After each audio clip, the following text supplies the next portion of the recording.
I'm a firm believer that there is no such thing as someone who is irredeemable, but I want to point this out. Take a good hard look at that line. Look what's in it. There's a murderer, there's an adulterer, there's a prostitute, but God has an frankly annoying habit sometimes of taking very flawed people and accomplishing amazing things. Look what they accomplish. Look what God accomplishes with them. These characteristics that Joseph had, every one of us as husbands and fathers and just men in general should emulate. He was a good leader of his family.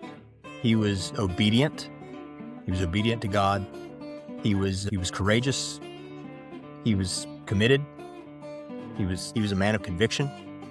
He had compassion. He was creative, and he was competent.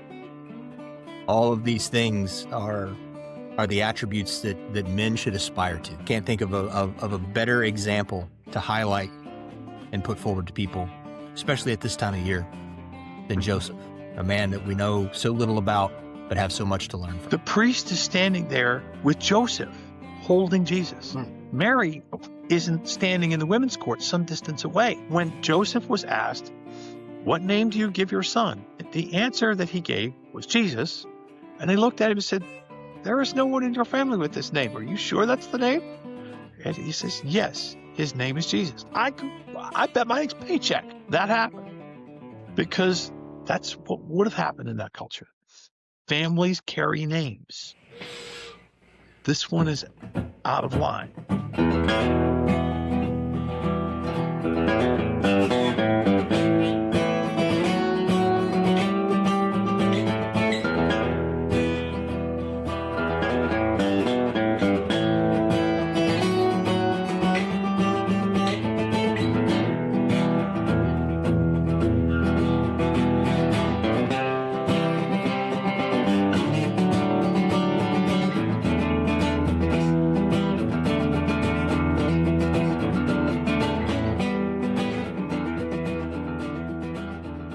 Good morning and welcome back to Fire for Effect. This should be episode 23, and we are recording this on the morning of Thursday, December the 18th, 2025. For those of you who have seen me show up here and there along the way, my name's Taylor George, and I am joined today by Marcus Moyer and Big Jim McBride, who are, I'm sure you have seen here and there along the way. They have finally twisted my arm hard enough to host one of these. And today we're going to talk about a topic that's near and dear to my heart. If you heard one of the episodes a couple weeks ago, I am the odd man out in this group. I am the lone Roman Catholic, but that's okay. I don't mind. Today we're going to talk about, being close to Christmas. We're going to talk about somebody that I personally revere pretty strongly because of what he did. I think what he did was one of the most amazing things that any man's ever been called upon in this world to do. And that is Joseph. And you'll pardon me if I occasionally slip up and say Saint Joseph. That's just kind of a habit. But nonetheless, Joseph, of course, as we all know, was Jesus's foster father. And really, in my mind, if I've seen a man that had a tougher job and pulled it off more perfectly, I have no idea who it was. So with that, anything you gentlemen want to say before we get started? Yeah, just that you we had a text string going between the group of us about I think it was last year when you first were kind of telling us this perspective of the story. And I was just kind of blown away at the detail you had about Joseph, who is a seemingly a small character in the Bible, but you pulled out some threads of detail that were really enlightening. And it's an aspect of the story that is very easily brushed over year to year. So I've been looking forward, and I've been asking you to repeatedly to be able to do this story before Christmas. So I'm so glad you decided to do it, and definitely looking forward to it. I think the audience is going to like it a lot. More of a matter of time other than that, but appreciate it. I also appreciate you bringing this topic to the table. And like Jim, I was blown away by the level of detail and the word is escaping, I guess, deductive reasoning that goes into this, because the Bible doesn't tell us a whole lot about Joseph, but there are certain things that must have been true about him in order for him to be called upon to do what he did. And in that role as a father, and of course, on multiple episodes, we've talked about the importance of a father in the home. And Joseph Absolutely. modeled that.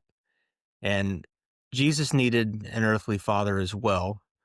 That relationship that he had with his, as you called him, Jesus's foster father, was a wonderful example of a father-son relationship. And there's just so much about it based on the scant verses we have in Scripture that refer to Joseph and tell us anything about it, about him. There's so much more to that story than you can gather and glean from just a surface level reading. There's some insinuation and some interpolation, I guess, that you have to apply to the story. But I don't think it's taking undue liberties with everything that we're getting ready to talk about this morning. I think it's all right in line. Had to have been true, or God would have never trusted him with this monumental task. And like you said, I don't know if anybody's ever been called on as a father to do anything harder. Yeah.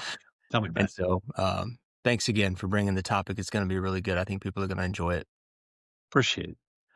Well, gentlemen, one of the things I've said many times is that you can read the Bible and appreciate it for what it says, but you can see so much more if you understand the backdrop that it is written against, which is the Jewish culture. And sometimes there are things that are in there that, if you're not familiar with that culture, don't carry the meaning that they do once you see it. And so we're going to have a couple of those as we go through here today. So I like to start off with this. Who was Joseph? Well, the first and most important thing we know of is he was of the house of David. That's laid out very clearly in multiple different ways. My personal favorite is of course in Luke, where Luke lays out the genealogy. There's another version of that we see elsewhere, and they're not exactly identical, but they both get you the same place. And what I find really fascinating is there's two stops in that genealogy that are actually a lot that are worth talking about, but there's two I want to focus on today. One of them is that it goes obviously to David, the king, and we know that the Messiah was supposed to come from David's line. That was perfectly laid out. The other piece that I find really fascinating is, of course, if you take it all the way back, you read all the way to the end, and what you find is you finally reach Adam, and then the next line reads, "And Adam's father was God." Okay, so there's two connections here, right? So that's the first one. We know he's of the house of David. The second one is that we know that he was a skilled worker. Joseph, the word that is often used, and it comes out of King James, is carpenter. Now, honestly, in my opinion, that's a mistranslation. And the reason I say that is because the monk who made the translation way back in King James's day, he's sitting in England where they build things out of wood because there's trees. And so his thought is, when he comes to the word which really translates builder, he looks out the window, he sees what's around him and concludes, aha, he's a carpenter. No. Much more likely he's a stonemason. That's what buildings were built out of in Nazareth. A few years ago, I saw I don't remember what TV channel it was on, doesn't matter, but it was of an archaeological expedition that was occurring in Nazareth. And they could tell by where they were in the ground that this is right about 1 AD, give or take. Okay, so it's in that 1 to 15, 20 year AD time frame. And what they said he said, if you look at these stones, just like what happened for centuries, you could see these marks that are the mason's mark that's showing he laid this particular stone. That's how he got paid. And what you realize is that we don't know whose mark is whose now, but the odds are pretty high that one of these is Joseph's. So he would have been a skilled worker. He also would have been an educated man. Now, why is that? Because in order to do his job, he had to understand mathematics. Because he had to know how these stones all go together, and that requires math. Which also means that he could read and write. Now, even in those days, most Jews could read enough to read the Torah. In fact, if you go to the Middle East today, you will find people that's all they know how to read is their holy book.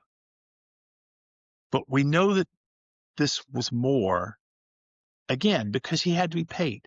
He had to be able to use his mark and figure out how much he had laid and how much, therefore, he was entitled to be paid. That's math, that's writing, that's reading. So we know that he was an educated man. We also know he was a devout Jew. We know that he followed the law of Moses carefully and deliberately, because the story of Joseph is replete with times where he is performing tasks like going to the temple. We know he did these things. We know when he finds out that Mary's pregnant, we know that he again is consulting the laws, what he is to do. And that brings us to another point. We also know he was a compassionate man because he was unwilling to shame her. He was like, I'm not going to do this. I'm going to find a way out of this. And so what does that tell us? In my mind, that tells us that we've got somebody here who is smart, is capable, is the kind of man that we would recognize. Someone who is trying to do the right thing. To use a more modern word, he's a gentleman. And ultimately, it's going to be this guy who gives the 4 traits that would appear on the charge written by Pilate on top of the cross. This is Jesus of Nazareth, King of the Jews. And that's where I want to go here, is to delve into each of those pieces. I can interject really quick because I have the luxury Absolutely. of that's where I finished. Yeah, I have the luxury of Googling things while you're talking, and I wanted to look up the word you were talking about that refers to Joseph as a builder, and Google does corroborate what you're saying 100%. It says that it's from the Greek word, and I'll put it on the screen after editing. It's a Greek word, using English, using our language, spell as Tekton. In Greek letters, it's a little bit different, but it means craftsman, artisan, or artisan, I guess, or builder, to your point. And and your, I guess, extrapolation of the context of when the Bible was written, King James Bible, etc. It's understandable how, like you said, they came up with the word carpenter. Matthew 13:55 says, "Is not this the carpenter's son?" referring to Joseph. And then Mark 6:3, "Is not this the carpenter?" referring to Jesus. but it does make sense that, yes, I'm sure they obviously used wood as well in Israel at that time, but they definitely used other materials like stones, things like that. So again, that's just an insight I never in a million years would have thought of until you brought it up. So just want to point that out. So I was looking at that word as well. And as Taylor, being an attorney, knows, whoever gets to determine the meaning of words wins the argument every time. Mm-hmm. Yep. And so Words have meaning. how these words are interpreted and translated, it really depends on what lexicon you're using, and how that person translates the word. And so I'm looking at Strong's Concordance, and there's a excellent app. If you guys don't use it, I would highly recommend it. It's called eSword, which basically takes all of these different tools that you can study the Bible with and puts them all together to include a concordance, some translations, the Greek, the Hebrew, all of that. And the definition that I'm reading for that same word, Jim, that you mentioned, tektone, however that's pronounced, tectone, says this is from the base of the word that means an artificer as a producer of fabrics, that is specifically a craftsman in wood, carpenter. So I don't know. I wouldn't agree that it's a mistranslation. I think it's a different interpretation, maybe an understanding of the same word at different points in time. But Taylor's point is still valid, regardless of whether he was a carpenter of wood or a stonemason. All of those principles Taylor was describing are still accurate, still requires an education, still requires skill, still requires math, still requires good business sense to succeed in that. And he may have been both, an artificer in both wood and stone. Possible. I hadn't really thought of the absence of trees until I went to Israel myself, and that's a thing. May have been different back in Jesus' time, but where I guess it struck me the most was when I was in Nazareth and the Church of the Nativity. Have you gentlemen ever been there to Israel? So the Church of the Nativity, as you Catholics like to do, Taylor, any sacred spot, you build a big cathedral over top of it, and it becomes a place to visit, for time immemorial. And so when I went there to the Church of the Nativity, which is built over top of, Marcus, I hate to interrupt you and I hate to dispute you. Yeah. But the Church of the Nativity is in Bethlehem. Oh, I'm sorry. What I'm thinking of. I know the one you mean. Yeah. But you're using the wrong name. I'm trying to draw the name out of my head and it's not coming. I know which one you're talking about. Go on. Yeah, apologies. I called that the wrong thing. The church that's built over top of where they believe Jesus' home in Nazareth was. Yes. It's which is not what I would have expected. It's a cave out of stone, which maybe lends to your argument, Taylor, that he was a stonemason. Anyway, I should say, it is really easy to take that concept of a stonemason and turn it into something that it isn't. And I don't mean to imply anything in that regard. Enough said about that. So, as I said, there's these 4 traits. And the first one is, of course, his name, Jesus. All right. Well, where's this come from? Well, we all know that name comes from God, that's what he was told, you will name your son. Well, here's the thing. Again, you've got to know the Jewish culture to see this. If you've ever seen a map of the way the temple was laid out, there are multiple different courts that get progressively smaller. I think everyone knows of the Holy of Holies, or the most holy place. And then where only the high priest was allowed to go, and then only once a year. And outside of that, of course, that's where the ark is. And then you have the holy place that's outside of that has the menorah, the shewbread table, those sorts of things. And then you come outside and you have the court where the sacrifices are given and the washing basin is. And of course, these are areas only the priests are allowed to go to. And then outside of that, you reach the men's court, which is where most of the rites for the people were performed. And the women's court is outside of that, quite some distance. And then there's the area where Gentiles were allowed, which is out on the very perimeter. Okay. So you notice this distance. Well, now that once you keep this geography in mind, what you realize is that on the day that Jesus is circumcised, which is the day he would have been officially named, the way that we do it, say, in some churches do it with where they baptize infants. Sometimes it's done other places, but generally done very early in the child's life, within a couple of days. The priest or whoever it is would have looks at the parents and says, "What name do you give your child?" Well, that's what would have happened there. But the catch is, Mary's not there. The priest is standing there with Joseph holding Jesus. Mary isn't standing in the women's court some distance away. That means it's Joseph that has to answer that question. What name do you give your son? Now, he knows who this is.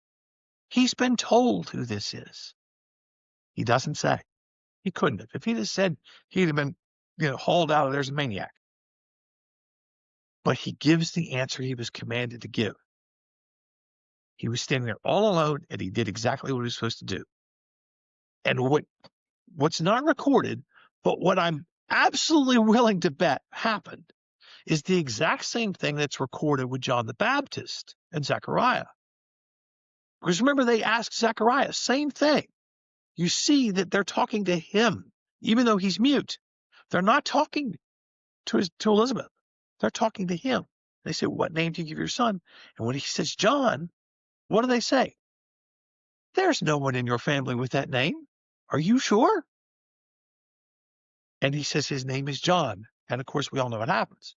That's what happens here. I'm willing to bet you that when Joseph was asked, "What name do you give your son?" that the answer that he gave was Jesus. And they looked at him and said, "There is no one in your family with this name. Are you sure that's the name?" And he says, "Yes, his name is Jesus." I bet my next paycheck that happened, because that's what would have happened in that culture. Families carry names. This one is out of line. In the West, we don't think of that. Both of my girls have very unique names that have no connection to anyone in my family. Sometimes people do that for internal family political reasons. Sometimes we name people after their ancestors. But in the West, it happens either way. In the Jewish culture at that time, it absolutely did not. And it would absolutely have triggered a question. Why? But what's important to see here is that Joseph does exactly what he's commanded to do. He doesn't blink. He doesn't back off. He does what he's supposed to do. And so that's the first trait in my mind. He gives him that name. And that's, of course, what sets him on the path. That's amazing. I had never thought about the layout of the temple and what that implied for this particular situation that you just described. I think that's awesome. That's an amazing insight into this. By the way, it's the Church of the Annunciation. That's what I was looking for. Thank you. You are correct. That's it. And yep.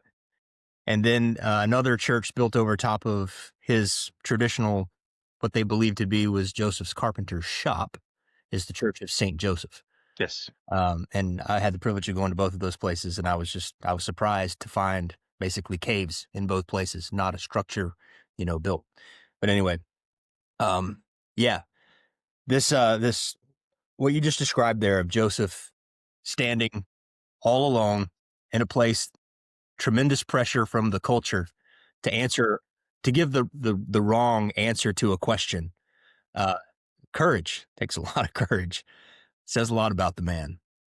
Wow. I never thought about the layout of the temple and what that would have implied here.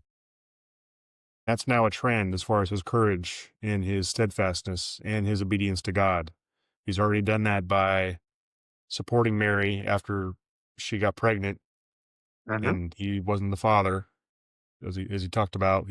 In that culture, that was very unseemly, but he stuck with her. He trusted what Mary told him about what the angel told Mary about who this child was and is. And then when it came to the naming, he was obedient again, obedient to God, going, I think, solely on what Mary told him, if I'm not mistaken, as far as what his name was to be, Yes.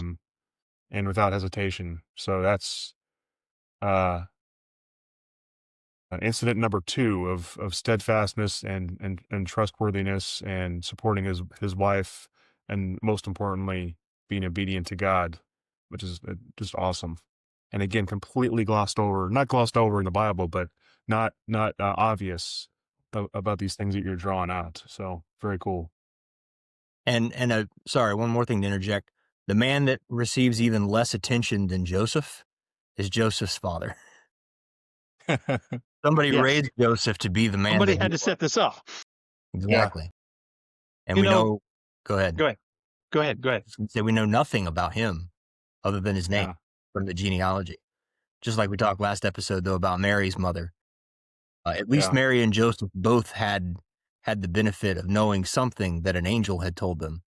But Mary's mother and Joseph's father, they lived through the last days of the dark period, the period of silence, the 400 years leading up to this event that would literally change history and divide time. So their faithfulness in that time of silence and darkness is extremely commendable.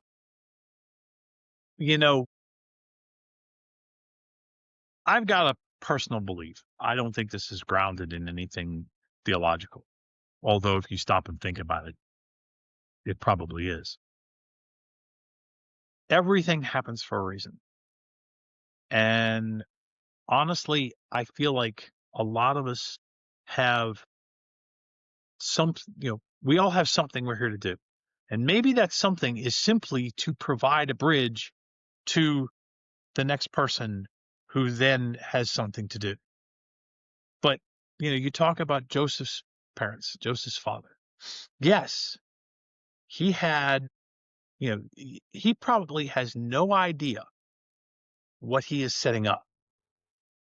He's doing what he's supposed to do. And it would not be until it all comes to fruition many years later that the lights snap on. We don't know if Joseph's father was alive then or not. It's something that he's just simply the record does not say. So, but nonetheless, you're absolutely right, Marcus. His part in this is just as obvious as it is going back generation after generation after generation to set this line in place. So, and that's a good segue because that brings us to the next trait. So we have Jesus of Nazareth. Well, Nazareth isn't Jerusalem. Like, it's not even Bethlehem. It's Nazareth. And there are a couple of places in the Bible where, the subject of Nazareth pops up and somebody says, does anything good come from Nazareth? So, that there's some prejudice there. You can see it. But that's still the town that is considered to be his hometown. And I think it's important here to recognize that there are a couple of things that are going to pop up that you have to look at through the perspective of the speaker rather than the way we look at it.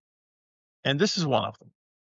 The people in Jesus' day would have seen him as a citizen of the town of Nazareth. That's where he came from.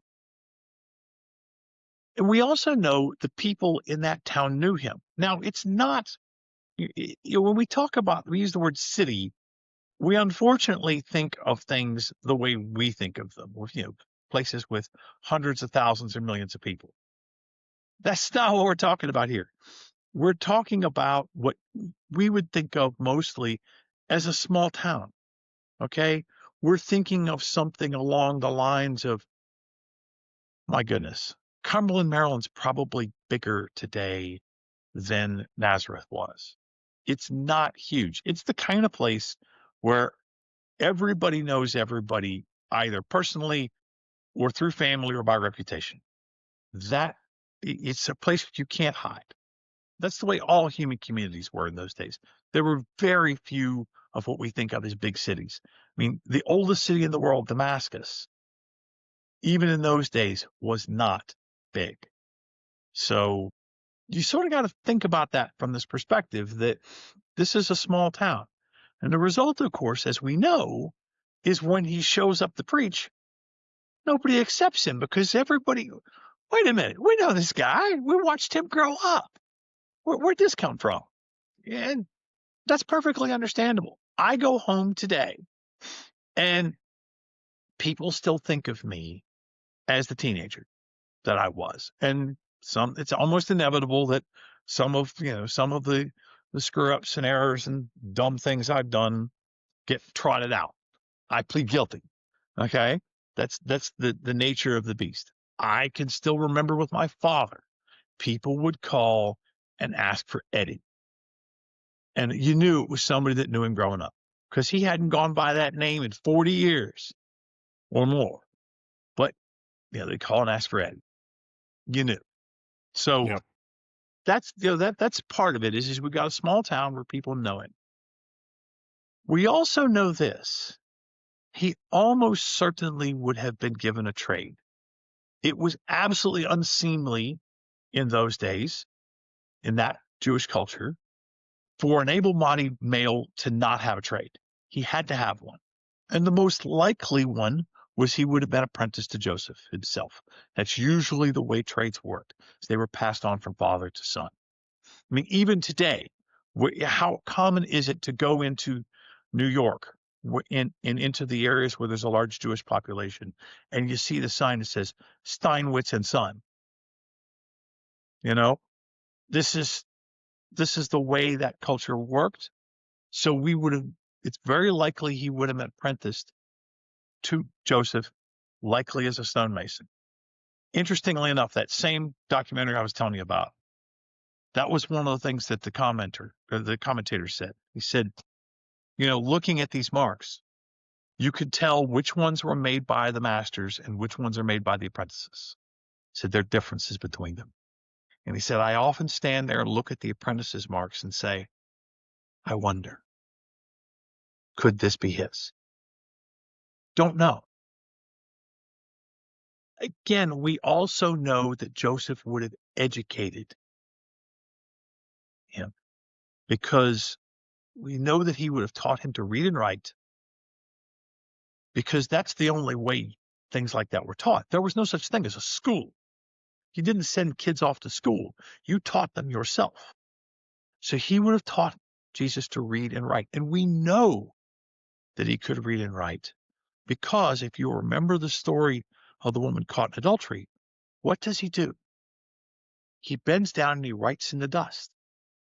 I've often wondered what was written, but that's another discussion. We know that he could write, and we know he could read because remember, at the visit to the synagogue in Nazareth, he stood up to read and was given the book of Isaiah, and he reads it. Now, what's really interesting, and this is another side topic, what he says is not what's written in Isaiah, which means everyone in the entire room would have gone, wait a minute, that's not right, because if there's one thing they knew, it was Isaiah. But that's another topic for discussion. But we know he could read, we know he could write, and that would have had to have come from Joseph, sitting there. And think about this. Joseph had a regular job. He was out hours and hours of the day. So he would have had to have taught Jesus this in his time off. So think about what that means. I don't know about you. When I get done work for the day, there's really not a lot that I want to do other than just try to rest because it's been long, it's been tiring, it's been stressful. But yet, here we go. We're going to do this. And he did. I just want to point out that that there's a great scene in The Chosen. It's season 3, episode 3, titled "Physician, Heal Thyself," is where it depicts Jesus reading from the book of Isaiah in his hometown in the synagogue, and it's a really, really powerful scene and episode.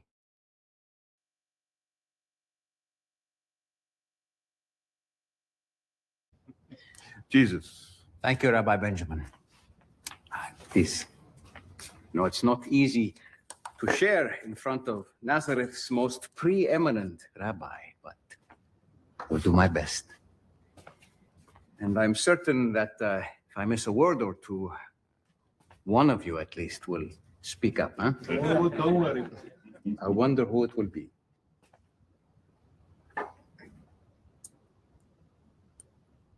A reading from the scroll of the prophet Isaiah.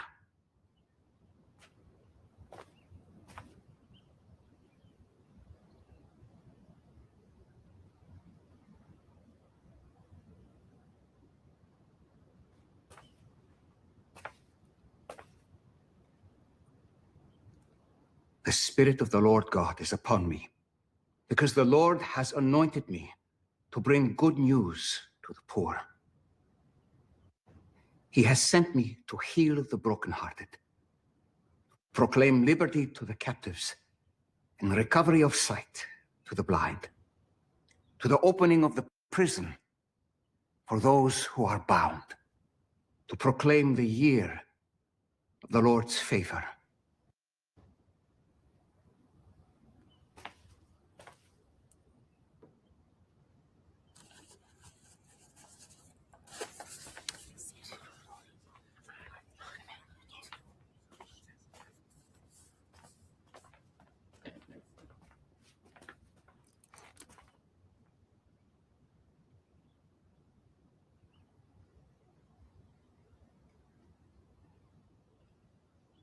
The fulfillment of this scripture, as you have heard it, is today. This is the year of the Lord's favor. This is a year of Jubilee. Here, now. We are with you. Keep going. Not bad for a carpenter's son, yes? I mean, especially Joseph. May he rest in peace. Jesus, Yes, sir. we've been hearing about the signs and wonders. And now this? Are you claiming to be more than a rabbi? More than even the baptizer? No doubt one of you will quote me the proverb, "Physician, heal yourself." The things we heard you did in Capernaum and in Syria, do here in your hometown. Yes? Why not? I get it. It's always easier to accept hard truth and even greatness from strangers than from those you know well, especially those you knew as awkward teenagers or even as adults, as some of you saw earlier. But this brings up an important truth. No prophet is acceptable in his hometown. Be careful with what you call yourself. This should be easy to prove. Dinah and Rafi, you say you saw it, yes? Yes. Yes, we saw it, but he did not claim this. True prophet from Adonai would not deny his own people's signs and wonders. Listen carefully. When a great famine hit Israel during the days of Elijah, 3 years and 6 months, there were many widows, yes? And we know how the Father cares for his chosen people, especially widows. But Elijah was sent to none of them, not a one. Instead, he was sent to a widow in Sidon, in Zarephath, a Gentile woman. There were many lepers in Israel during this time, but none of them were cleansed, except Naaman. Only a Gentile, a Syrian soldier, an enemy of the Lord's people. If you cannot accept that you are spiritually poor and captive in the same way that a Gentile woman and a Syrian leper recognize their need,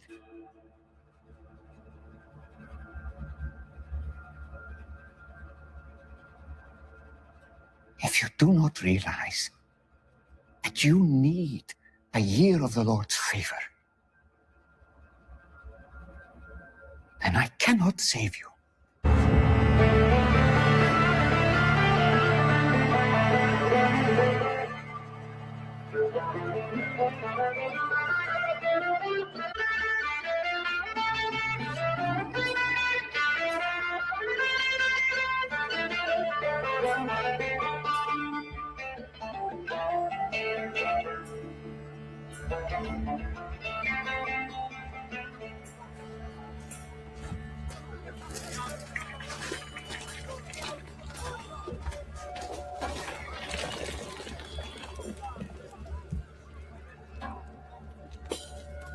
Jesus bar Joseph.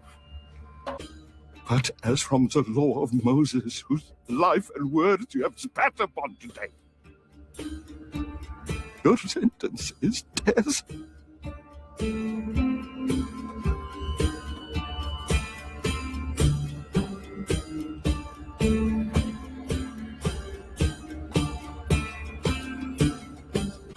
Rabbi Benjamin, this isn't going to happen. Not today.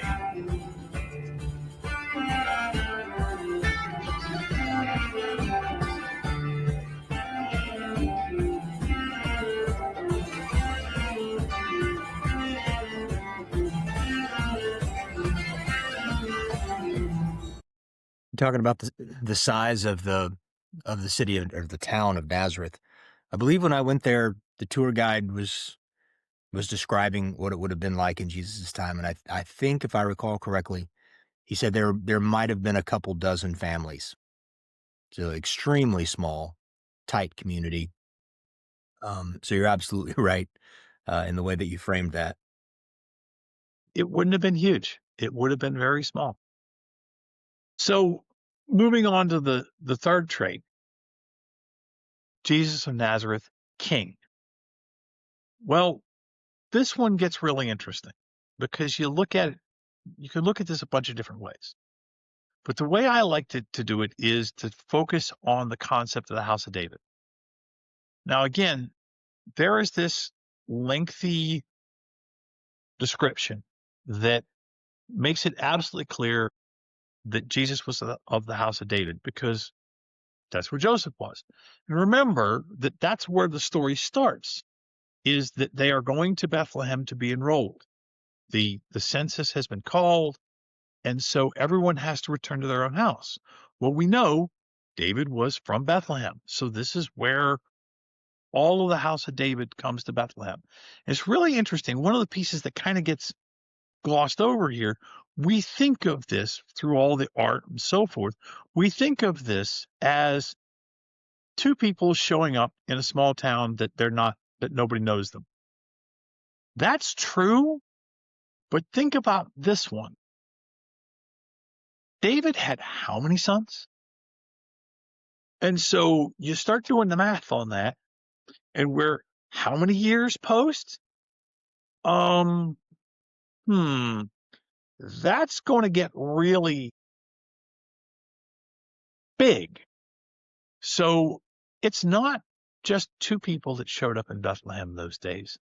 There's probably hundreds, if not thousands, which is, of course, why there's no room at the inn, because everybody's there. What does that also mean? That also means that Joseph is showing up with his family. These are people that he maybe doesn't know directly, but certainly there's going to be some sort of connection. There's going to be some that he's going to know, who will know some, who will know some, and who will know some.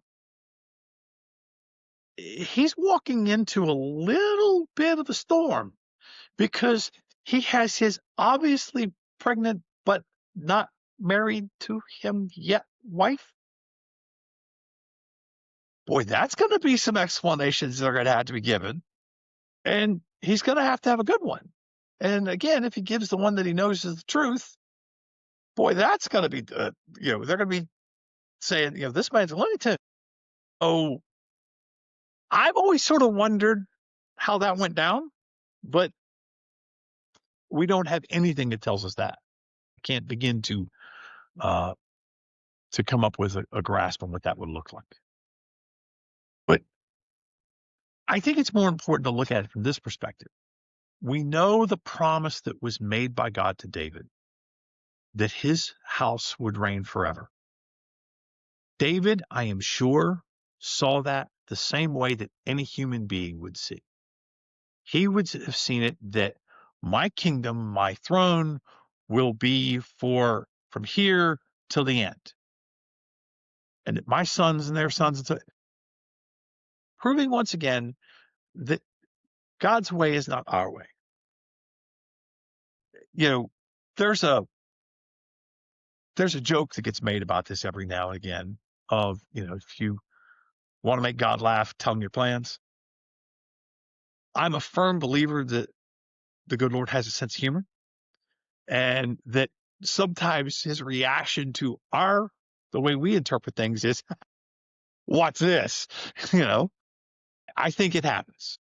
Can't prove it, but I suspect it does. There's too many things that make you chuckle. I just had an epiphany. Yeah. I just had an epiphany as you're saying this, because, as Christians, we've heard what you're saying many, many times, but as you're saying it this time, for some reason, something hit me. When God told David that his lineage would live, his kingdom would live forever or go on forever. As you pointed out, in David's mind, oh, okay, then, I'm going to have a successor and a successor and a successor, and it's going to go on, like in the traditional way. And if it had gone that way, and here we are today, and there's a king, that's a human king, that's a descendant of David, then it would still be a fulfillment of that prophecy, but in a traditional sense. The problem or the difference is that you could make the case that it was just a coincidence. It was still human effort that allowed that to happen. And yeah, maybe in the Old Testament, God might have supposedly said that, but whatever, it's a coincidence. But when God fulfills the prophecy in a completely unexpected way, that proves God's sovereignty and hand in it, because no human could have thought of fulfilling the prophecy in the way that it was. So that's a really, I don't know, it's just an epiphany I just had as you were saying this. No, you're absolutely correct. And frankly, in that concept, it would have provided a competitor. We can't have that. And the other thing I think that's important to remember there is that think about what that promise also entails. It would mean that the behavior of the successors would be irrelevant. And if there's one thing that you can tell from the Old Testament, don't bother getting to the New. Just take a look at the Old Testament. You can see that that's one thing that God doesn't put up with, is misbehavior. If you continue to misbehave, eventually you're going to pay the price. Well, this promise would seem to cut the legs out from underneath of that. And, God is not mocked. And so there's just no way that's going to happen. It's going to have to be some other way where this promise can be fulfilled, but wherein people still have to do what they're supposed to do. And so that's what happens. So, we obviously don't have a DNA to test, but the belief and the understanding is that if you match Joseph's to Jesus's, they're not going to match. Okay, fine. Take that as given. And I think it's important to remember here too. Probably should have said this earlier, that Jesus was a real human being. This isn't someone who looks like a human being and acts like a human being, but really isn't. Oh no, he's absolutely one of us. He couldn't have done what he did if he wasn't just like us, built out of the exact same stuff. Okay. Spiritual component is different, but the physical component is identical. So while Jesus isn't technically a blood member, although in those days there's no way to test that, by Jewish law, he is the son of Joseph. That means that he is a member of the house of David. Period. There's no way to break that. So the line is there. And thus, when he takes his place at the end as King of Kings, Lord of Lords, Christ the King, the promise has been fulfilled. And we know that that house now reigns forever. So he's done exactly what he promised, just not in the way that anybody expected. But that should be the norm, not the exception, frankly. Maybe I'm weird. Well, I think that's indisputable. We could take this as gives. Moving on. But you mentioned DNA, how they didn't have it. You can't prove bloodline in that way. But again, I've often wondered if what was Jesus's DNA? What did it look like, since he didn't have an earthly father? Just curious. Even though he wasn't, as you said, by blood from Joseph, he was still of the house of David because he was Joseph's son. But if I recall correctly, correct me if I'm wrong, Mary's lineage traces back to David as well, if I recall. And so he was literally from the house of David on both his mother's side and his earthly father's side, as well as the line that leads all the way back to Adam, whose father was God, as you pointed out. Yes. One of the things that is just super cool about prophecy in the Bible in general, and we have the luxury of hindsight and having the whole story that we can look at, and you can see how things ended. But prophecies being fulfilled in the most unlikely places and with the most unlikely people, with timing that no one else would have or could have thought of, much less arranged. We talked about this a little bit last week, describing this as the greatest story ever told.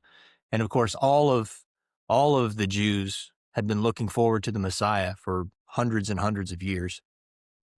Micah had predicted the birth of the Messiah, I think it was 700 years before, and predicted that he would be born in Bethlehem.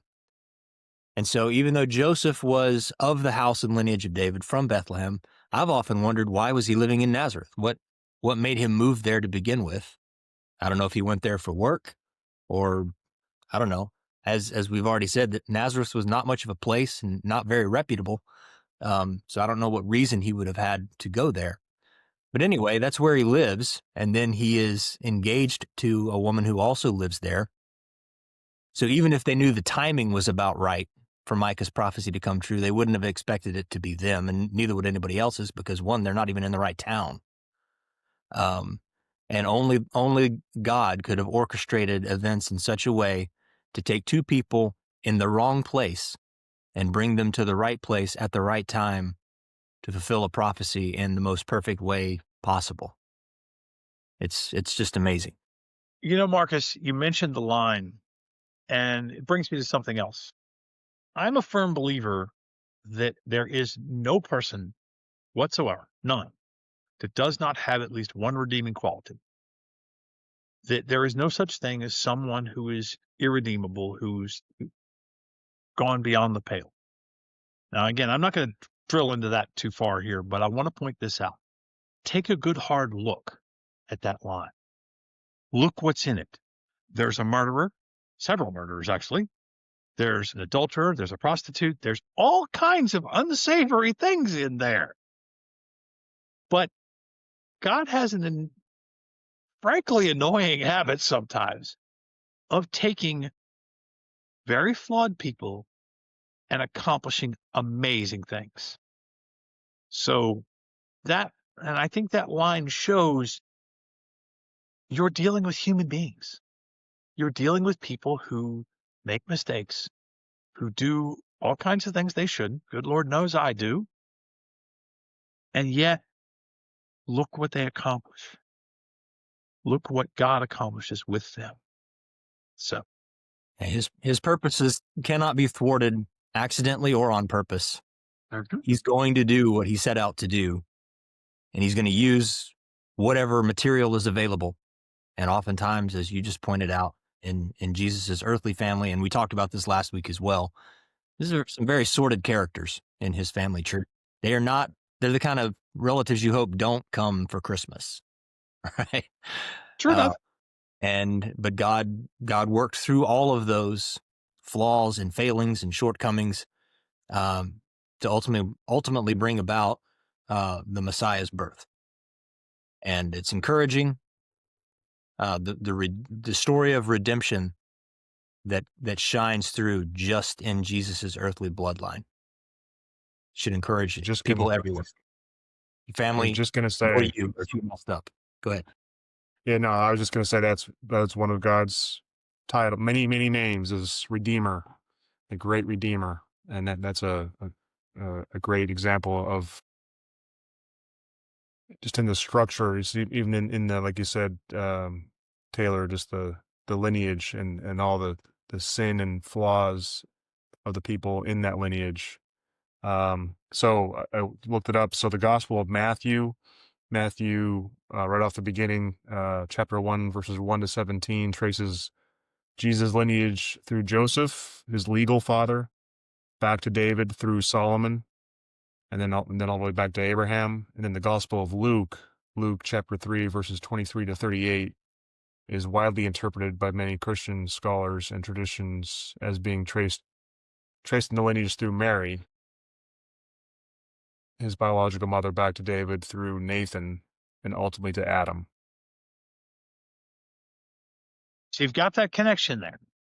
So that brings us to the last trait. And honestly, this is the one I find the most fascinating, which is Jesus of Nazareth, King of the Jews. We know that Jesus was a Jew and a devout one. And that, again, that comes from Joseph. He would have been the only one that could have taught him this. Again, this is not in that custom. This is the father's responsibility. The mother would have had next to nothing to do with this. Remember, even today, you go to an Orthodox synagogue, and you will discover the men and women don't sit together. Okay? They sit in two different places. So this would have been Joseph's responsibility to teach this. And to me, the moment that I think shows this the best is the trip to the temple, when the story we all know of, that they go to Jerusalem, they journey to Jerusalem, they come back, and when they stop camp the first night coming back, they discover Jesus isn't there. And they go back and they find him in the temple. That story to me carries an enormous amount of evidence. So what happens? Well, remember that when they get that, there's a number of pieces that are happening here. The first one is the travel to. They get to Jerusalem and they're doing something. Now, what the something is, we don't know. It doesn't specifically say. I'm going to crawl out on a little bit of a limb here because I think it explains the practical aspect. And that is the fact that, look, all three of us are parents. And we all know that when you're outside the house, you have a laser focus on where your kids are. Okay? They're right there. We may all be carrying on. We may be at a park or at a picnic or whatever. But I can tell you that, my daughter is 300 yards that direction. I could turn and see her. She's right there. Okay? It's my job to do that. In the West, we think of that as both parents' responsibility. Not in this culture. In this culture, it depends on their age. On the South, if Christ is still a child, it would have been Mary's responsibility to keep track of him, make sure he was okay. If he has become legally an adult, it's now Joseph's. He's one of the men. Joseph would be taking care of him. Well, to me, that explains how Jesus gets lost. In my understanding of what happens here, my belief is this is the trip to the temple where Jesus goes through. Today we call it bar mitzvah, and I apologize, I don't know if that was the term in those days or not. But the process, the ritual of going from being a child to being a man. He would have done that at the temple, which explains why they're going. All right, so you put these pieces together. That means that on this trip south from Nazareth to Jerusalem, he would have been traveling with the women. The men would have been off in one group, the women would have been in a different group with the children. There he is. He's doing what he's supposed to do. They get to Jerusalem, they go through this process. They start home. He should be traveling with the men at this point. Joseph looks around, doesn't see him, thinks, he's forgotten he's supposed to be with us now. When we stop tonight, I will take him aside and remind him. Mary, of course, looks around, doesn't see him, and says, he's with his father where he belongs. Of course, there's no such thing as cell phones. There's no way to send a text and say, hey, do you got Jesus? It's not till they get to camp and they start to set up camp. And Mary looks at Joseph and says, where's Jesus? And Joseph says, well, he's with you, isn't he? And things go, oh, we got a problem. Okay. I'm reasonably certain, as certain as I can be, that that's the likely scenario here. So when you look at that, now you get into this situation of, okay, we got to go back and find it. So they head back to Jerusalem. They search, and where do they find him? In the temple. And he is sitting with the elders of the law, discussing the law. Now, everybody looks at this moment as a miracle. Everybody looks at this as Jesus' spiritual self is in control. He knows all of this stuff, and therefore he's able to carry on with them just like he would some years later. Not in my opinion. In my opinion, this is not a miracle at all. This is Joseph. Joseph has taught Jesus the scriptures to the point where he can quote chapter and verse with the best of them. Now, he's a devout Jew. Joseph is. He would have taught Jesus the scriptures from the earliest of age. And by the time that we get to this moment, he knows it. Now, how well does he know it? Enough to impress the elders of the law. But let's stop and think about that for a second. How many times have we had, either when we were children or with our children, where they run into somebody who is much more senior, much more educated, but still is very impressed with what this child knows for their age? My daughter's like that with the space program. I've watched her carry on a conversation with an astronaut where the astronaut just sort of stood there flat-footed that he couldn't believe that this kid knew all of this stuff. Does she know the level he does? Absolutely not. But she knows enough that it impresses him. Is that what happened here? Possibly. Is it possible that he really could keep up to their level? That's possible too. Don't know. But there's enough here that this is what you're seeing. You're seeing Joseph. Joseph has taught him those scriptures. Can't say this for sure. There's no way to know. Odds are pretty high Mary couldn't read. Most women didn't in those days. It would have had to have been Joseph. He taught him these scriptures. And more importantly, he teaches him to be a Jew. He teaches him that these are the customs which you must follow. These are the obligations you have. You will note that several times in the scriptures we talk about that he goes to the temple to do as was customary. There's another point where there's a tax that he is supposed to pay, the temple tax, and he pays it in a somewhat unique way, but it's there. Again and again, we see this compliance with Jewish law, which brings me to my personal favorite, and that is the wedding at Cana. The wedding at Cana has some really interesting angles to it. The first one is Jesus is not yet in his ministry, but he's an adult. So early 20s, maybe somewhere in there, enough where he's not living under his parents' roof, or at least not under their control anymore. We don't even know if Joseph is there. Joseph's last mention is before this. We know Mary is there. Now, what else do we know? We know that Jesus finds out they've run out, or Mary finds out they've run out of wine. That tells me this would have been a huge embarrassment if this was just publicly said. That tells me that this is a family member's wedding. This is somebody that Mary is connected to, or the family is connected to. So whose wedding is it? We don't know. But my strong inclination is this is a family member. All right? So this is somebody who, that's how Mary finds out, because either the groom or somebody tells her.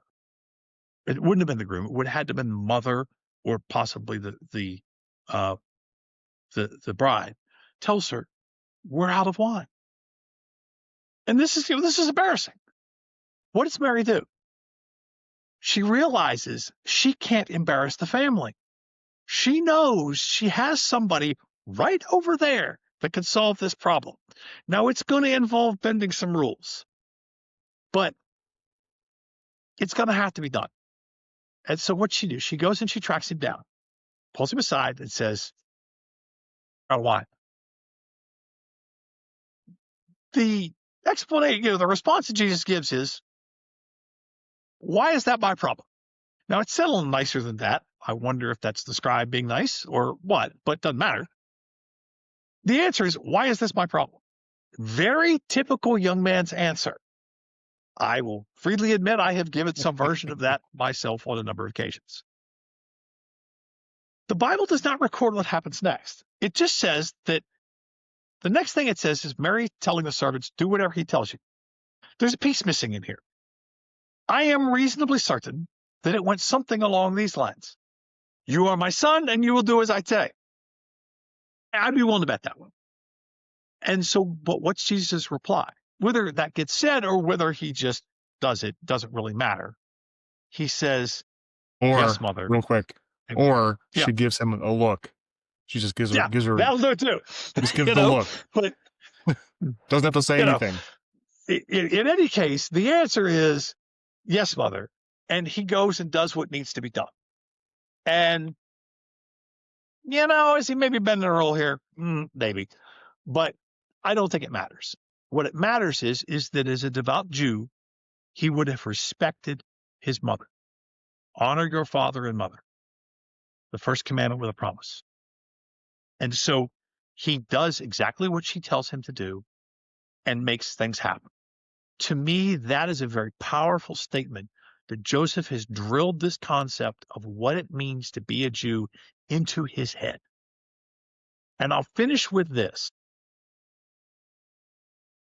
At times throughout the New Testament in the Gospels, we see someone is concerned that the law of Moses is being taken away. And Christ promises not a single piece will be taken away until all has been fulfilled. Now, what they don't realize is that moment is like right in front of us.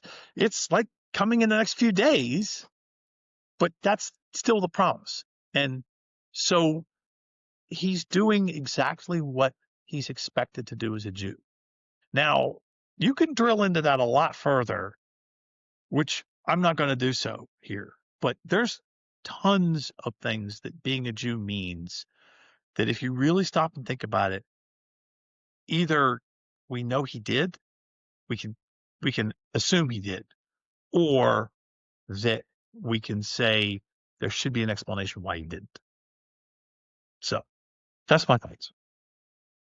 It's awesome. I mean, delivered well as well, by the way, as in characteristic Taylor George style. You're a great storyteller, great orator. I'm a historian.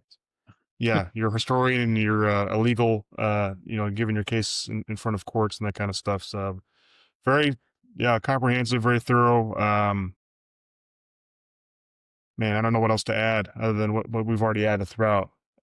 I guess I'll say this, that one of the big reasons I wanted you to give this summary on the podcast is because not just because it's Joseph that is often overlooked in this story, and you pulled a lot of details out that are overlooked, but because one of the kind of the sub themes of this podcast is trying to equip men, young men and older men on how to be better men.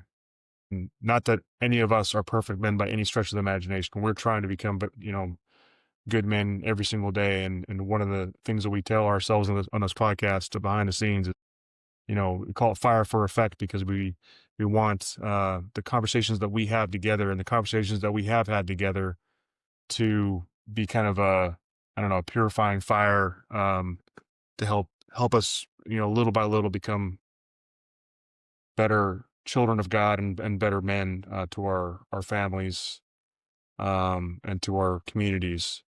And as you laid out the thread and the subtle things that were kind of that are heavily implied or must be the case, but not specifically stated in the Bible, that reveals Joseph's character. Wow.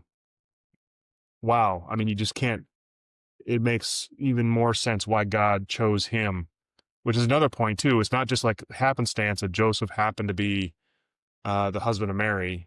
God, again, he orchestrates every detail. So he purposely chose Joseph as well as choosing Mary, to shepherd Jesus into this world as a child.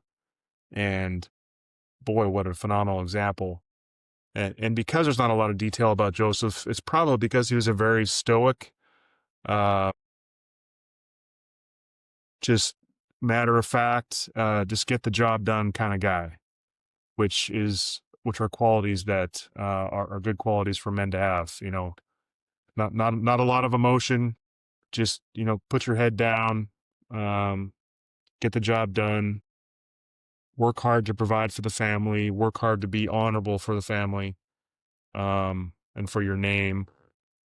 And as you pointed out, very, very likely was a heavy influence on Jesus' character, as well as Jesus' education and his ability to read, his ability to likely have to, be good with math, as you pointed out, with being an artisan, trying to construct things. You have to know math, obviously, well, geometry, that kind of stuff. But yeah, his character comes out. You bring his character out very well, I think, in the way you tell the story. And it is, when you think about Jesus' character too, how Jesus says a lot more in the Bible, obviously, than Joseph does. But Jesus' character seems very consistent with Joseph's character as far as personality, and obviously steadfastness, and of course, Jesus' biological father, so to speak, I guess, is God himself. So that part of his character clearly comes out as well, but it's not inconsistent with how Joseph was as a father. So anyway, I'm just so pleased that you were able to give this talk and explanation of Joseph's character and how it influenced Jesus and how it's an example for us to follow. I'll just leave it with that. Couldn't agree more. Joseph is the example of a good man, a good husband, and a good father that I think most of us didn't realize has been looking at us all this time. From just these few passages of scripture that we have, we can derive so much information about this man. And as you were talking, I was kind of making mental notes of these characteristics that Joseph had that every one of us as husbands and fathers and just men in general should emulate. First of all, he was a good leader of his family. He was obedient. He was obedient to God. He was courageous. He was committed. He was He was a man of conviction. He had compassion. He was creative. That was his job, to be a creator. And he was competent. All of these things are the attributes that men should aspire to. Can't think of a better example to highlight and put forward to people, especially at this time of year, than Joseph, a man that we know so little about, but have so much to learn from. Thanks for presenting that, Taylor. That was awesome. Thank you. I have often, as a father myself, looked at Joseph and thought, yeah, this is the example to emulate. And this is where you take your inspiration. So I'm a firm believer that the men and women that we encounter in the Bible are useful in many respects. All of them, the good and the bad both. But Joseph especially, I have often found a great many things that are useful there. So I'm glad to be able to pass this on. Gentlemen, it's been a lot of fun. I have appreciated our time together. Unfortunately, I'd say it has come to its end again. So if I don't see you beforehand, please have a Merry Christmas. And Absolutely. for all of you who are out there in the internet land, we hope to see you again soon. And until then, you also have a Merry Christmas. Amen. Merry Christmas. Merry Christmas to you guys. God bless. Thanks again. It's good to see you all.